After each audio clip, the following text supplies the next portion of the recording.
Hi friends, అందరికీ good morning. అతను ఎవరో తెలుసా? రామ్ చరణ్. గుడ్ మార్నింగ్ చెప్పు రామ్ చరణ్. ఎందుకు సిగ్గుతో తలంచుకుంటున్నా, ఏదో తప్పు చేసిన వాళ్ళగా. ఓకే, ఇదైతే నేను వర్క్ చేసే పాల కేంద్రం అనమాట. మొత్తం చూడండి ఎలా ఉందో.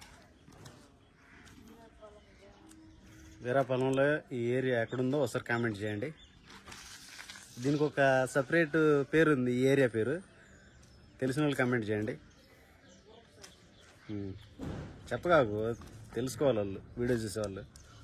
ఓకే, టైం అయింది, బండి వచ్చే టైం అయింది. మా అయితే మొత్తం పాలు కంప్లీట్ అయిపోయాయి. ఒకళ్ళు రావాలి, వాళ్ళ కోసం వెయిటింగ్. కాబట్టి బండి ఒకటి వచ్చింది.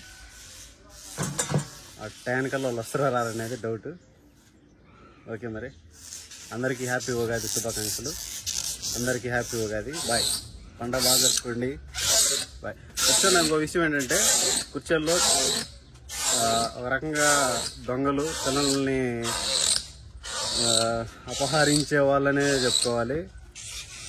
నిన్న ఒక న్యూస్ వచ్చింది. దయచేసి సెలవుల్లో పిల్లల్ని ఒంటరిగా వదిలేకండి. ఒక కన్ను వాళ్ళ మీద వేసి ఉంచండి. ఎందుకంటే పిల్లల్ని పట్టకపోయే వాళ్ళు అనేది వాళ్ళు వచ్చారని చెప్పేసి టాక్ నడుస్తుంది.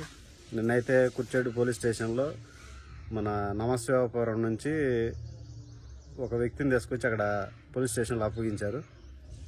దయచేసి జాగ్రత్తగా ఉండండి. పండగ బాగా జరుపుకోండి. బాయ్.